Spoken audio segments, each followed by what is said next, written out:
ہجری 10 محرم کو میدان کربلا میں حضرت امام حسین کا سر مبارک کو جب یزیدی فوجوں نے بدن سے جدا کر دیا تو یزید کے حکم سے محمد صلی اللہ علیہ وسلم کی بیٹیوں کو قید کر لیا گیا۔ فوج یزید حضرت امام حسین اور صحابہ کرام کے جسموں کو میدان کربلا میں چھوڑ کر کوفہ کی طرف روانہ ہو گئے اور محمد صلی اللہ علیہ وسلم کے نواسے کا جسم بے یار و مددگار میدان کربلا میں پڑا رہا۔ آسمان و زمین میں ہر طرف اندھیرا چھا گیا۔ لوگوں نے سوچا کہ رات ہو گئی ہے، ہر طرف ہلچل مچ گئی۔ اس وقت آسمانوں سے خون کی بارش ہونے لگی۔ 61 ہجری محرم کی 10 تاریخ کو ایک کبوتر میدان کربلا کے اوپر سے گزر رہا تھا۔ اس کبوتر نے دیکھا کہ میدان کربلا کی گرم زمین پر حضرت علی شیر خدا کے بیٹے امام حسین رضی اللہ تعالیٰ عنہ کا جسم پڑا ہوا ہے۔ جب کبوتر کی نظر امام حسین رضی اللہ تعالیٰ عنہ کے جسم پر پڑی تو وہ کبوتر چیخے مارتا ہوا زمین پر اترا۔ وہ کبوتر دوسرے پرندوں سے کہنے لگا کہ ہائے قیامت آ گئی، امام حسین رضی اللہ تعالیٰ عنہ کو شہید کر دیا گیا ہے۔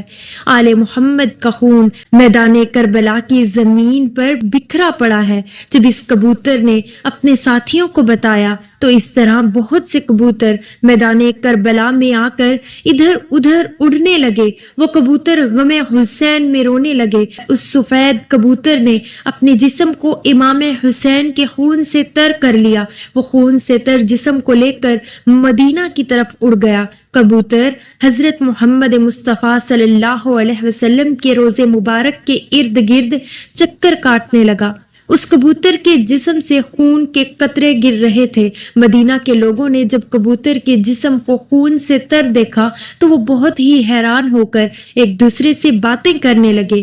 جب مدینہ کے لوگوں کو امام حسین کی شہادت کا علم ہوا تو وہ یہ بات سمجھ گئے کہ سب سے پہلے ایک کبوتر نے حضرت محمد صلی اللہ علیہ وسلم کے روضے مبارک پر یہ خبر پہنچائی تھی کہ امام حسین کو میدان کربلا میں شہید کر دیا گیا ہے۔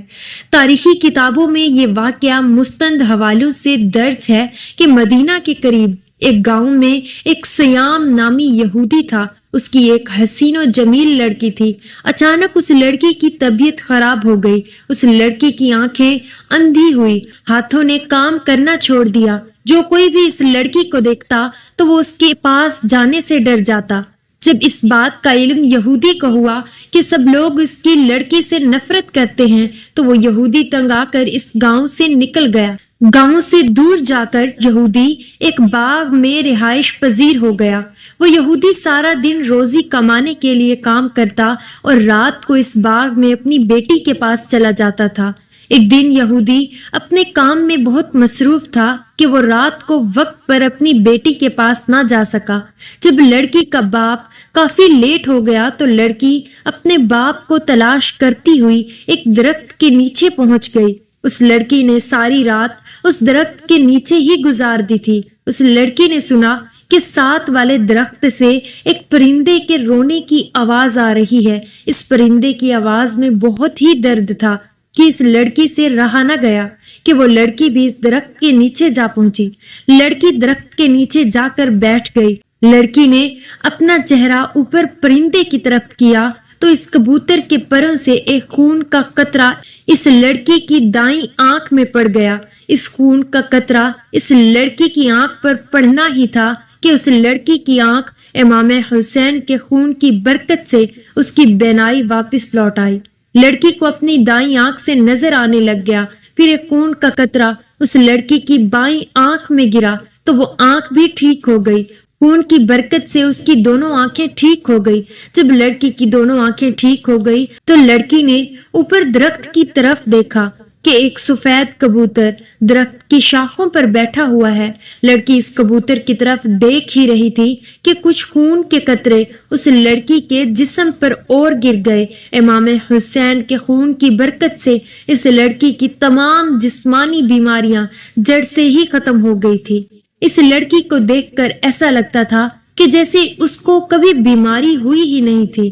اس کے بعد وہ لڑکی خوشی خوشی اٹھی اور اپنے باپ کی تلاش میں نکل پڑی۔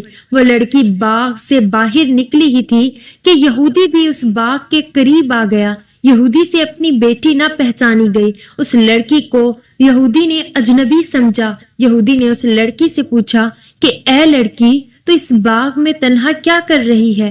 کچھ نشانیاں بتا کر کہنے لگا کہ آپ نے میری بیٹی کو دیکھا ہے؟ میں اپنی بیٹی کو باغ میں چھوڑ کر گیا تھا، وہ باغ میں موجود نہیں ہے۔ آپ نے کسی لڑکی کو دیکھا ہے؟ باپ کی باتیں سن کر لڑکی نے روتے ہوئے کہا کہ ابا جان، آپ نے مجھے نہیں پہچانا، میں ہی آپ کی بیٹی ہوں۔ میں وہی ہوں جس کو آپ بیماری کی حالت میں چھوڑ کر کام کاج کرنے کے لیے باغ سے باہر جاتے تھے۔ لڑکی کی حالت دیکھ کر باپ بہت ہی خوش ہوا۔ یہودی نے اپنی بیٹی سے پوچھا کہ بیٹی، یہ کیا ماجرا ہے کہ میں تو آپ کو بیماری کی حالت میں چھوڑ کر گیا تھا، تم کس طرح سے ٹھیک ہو گئی ہو؟ لڑکی نے سارا قصہ اپنے باپ کے سامنے رکھا۔ وہ لڑکی اپنے باپ کو بھی اس درخت کے نیچے لے کر گئی۔ کبوتر ابھی بھی وہاں بیٹھا رو رہا تھا۔ یہودی نے اس کبوتر سے پوچھا، اے پرندے، تیری اس درد بھری آواز کے پیچھے کیا وجہ ہے؟ تیرا سارا جسم خون سے تر کیوں ہے؟ یہ خون کس کا ہے جس میں بہت ہی برکت ہے، جس خون کی برکت سے میری بیٹی بالکل ٹھیک ہو گئی ہے؟ اللہ پاک نے کبوتر کو گویائی عطا فرمائی۔ کبوتر نے یہودی کو جواب دیا کہ میرا جسم جس مبارک خون سے تر ہے، یہ امام حسین رضی اللہ تعالی عنہ کا مبارک خون ہے۔ یہودی نے کہا، حضرت محمد صلی اللہ علیہ وسلم اور اس کے نواسے حق پر ہیں، اگر وہ حق پر نہ ہوتے تو ان کے خون میں اتنی برکت نہ ہوتی، میری اس بیمار بیٹی کو شفا نہ ملتی۔ اس کے بعد دونوں باپ بیٹی نے کلمہ پڑھا اور مسلمان ہو گئے۔ اس کے بعد اس نے یہودیوں کو بھی اسلام قبول کرنے کی دعوت دینی شروع کر دی تھی۔ جب بھی کوئی اس کو اسلام قبول کرنے کی وجہ دریافت کرتا تو یہودی ان کو یہ سارا قصہ سنا دیتا۔ ویورز، اگر آپ کو ہماری یہ ویڈیو اچھی لگی ہو تو ویڈیو کو ضرور لائک اور اپنے دوستوں کے ساتھ ضرور شیئر کر دیں، اور کربلا کی سیریز کو جوائن کرنے کے لیے ابھی ہمارے چینل کو سبسکرائب کر دیں اور بیل کے آئیکن کو بھی پریس کر دیں۔ ملتے ہیں نیکسٹ ویڈیو میں، تب تک کے لیے اللہ حافظ۔